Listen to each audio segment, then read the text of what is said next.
বিসমিল্লাহির রহমানির রহিম।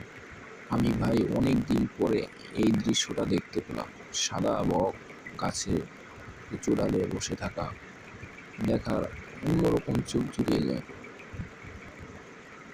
তাই সবাই একটু সময় হলে গ্রামের একটু ঘুরবেন, ঘুরলে দেখবেন পাখি, ফসল, প্রাকৃতিক একটা সৌন্দর্য খুব মজা হয় দেখা।